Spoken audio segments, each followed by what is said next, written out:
tragedi truk maut di gerbang SDN Bekasi. Tangis di pagi yang tak pernah sama lagi. Pagi itu, matahari baru saja naik perlahan di langit Bekasi. Udara masih menyimpan sisa embun, dan jalanan mulai ramai oleh denyut kehidupan. Di depan sebuah sekolah dasar negeri, anak-anak berdatangan satu persatu. Tas kecil di punggung mereka berayun ringan. Ada yang berlari kecil, ada yang digandeng orang tua, ada pula yang bercanda dengan teman sebangku. Tak ada satupun dari mereka yang tahu bahwa pagi itu akan menjadi pagi terakhir bagi sebagian jiwa kecil yang polos. Detik-detik sebelum maut datang, gerbang sekolah berdiri terbuka. Bel berbunyi sebentar lagi. Guru piket sudah bersiap menyambut murid. Pedagang jajanan mulai menggelar dagangan. Namun, dari kejauhan, sebuah truk besar melaju di jalan raya. Truk itu membawa muatan berat. Roda-rodanya berderit, mesinnya meraung kasar. Tak ada yang curiga. Truk besar sudah menjadi pemandangan biasa di jalanan sekitar sekolah itu. Namun di balik kemudi, sebuah kelalaian sedang menunggu saatnya. Rem yang seharusnya menghentikan laju maut tak lagi berfungsi sempurna. Saat nalar kehilangan kendali, truk itu melaju menurun. Kecepatan bertambah, sopir mulai panik, pedal rem diinjak. Tak ada respons. Sekali lagi diinjak, masih tak berhenti. Detik demi detik berlalu, seperti jarum jam yang berubah menjadi pisau. Di depan sana, gerbang sekolah, anak-anak, orang tua, guru, sopir membanting setir. Namun truk terlalu besar, terlalu berat, terlalu cepat, dan pada satu detik yang kejam, takdir menghempaskan segalanya.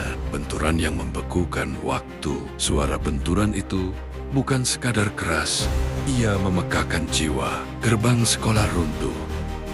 Tubuh-tubuh kecil terpental. Tas, sepatu, buku pelajaran berserakan di jalanan. Jeritan menggema. Tangis pecah bersama. Beberapa anak terdiam, tak bergerak, tak bersuara. Yang lain menangis histeris, memanggil ibu mereka. Darah mulai mengalir di aspal yang seharusnya menjadi jalan menuju masa depan. Kepanikan, tangis, dan kehilangan. Orang tua berlari. Guru menjerit memanggil nama murid-muridnya.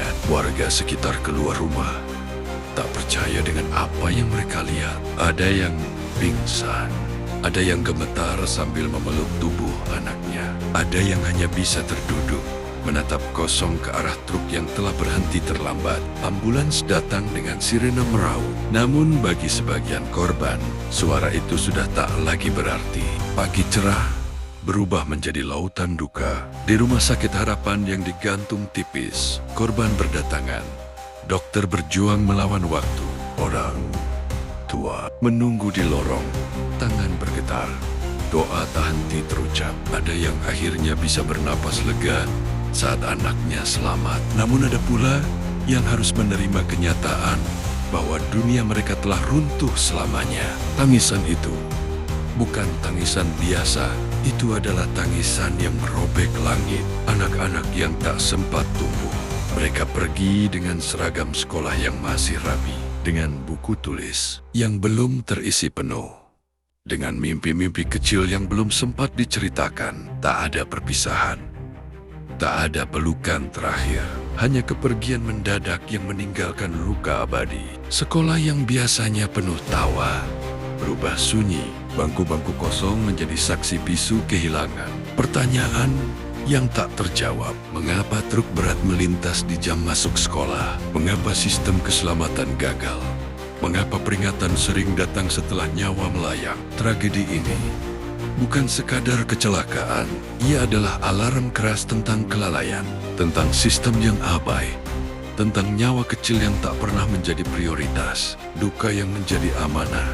Hari-hari berlalu, namun luka tak serta-merta sembuh. Nama-nama korban disebut dalam doa-doa panjang. Foto-foto mereka dipajang dengan senyum yang kini terasa menyayat. Bekasi berduka, Indonesia berduka, dan kita semua memikul tanggung jawab moral agar tragedi ini tak pernah terulang. P-E-N-U-T Tragedi truk maut di gerbang SDN Bekasi bukan hanya cerita tentang kecelakaan. Ia adalah kisah tentang kehilangan yang seharusnya bisa dicegah, tentang anak-anak yang seharusnya pulang membawa cerita. Sekolah bukan dibaringkan dalam keheningan. Semoga mereka beristirahat dalam damai, dan semoga kita belajar sebelum terlambat. Demikianlah cerita tragedi truk maut gerbang SDN Bekasi yang bisa disampaikan. Semoga bisa menjadi contoh untuk kita semua agar lebih waspada dan berhati-hati. Jangan lupa selalu dukung channel ini dengan cara like, comment, share, dan subscribe agar channel ini bisa berkembang dan selalu menyajikan tontonan yang bermanfaat.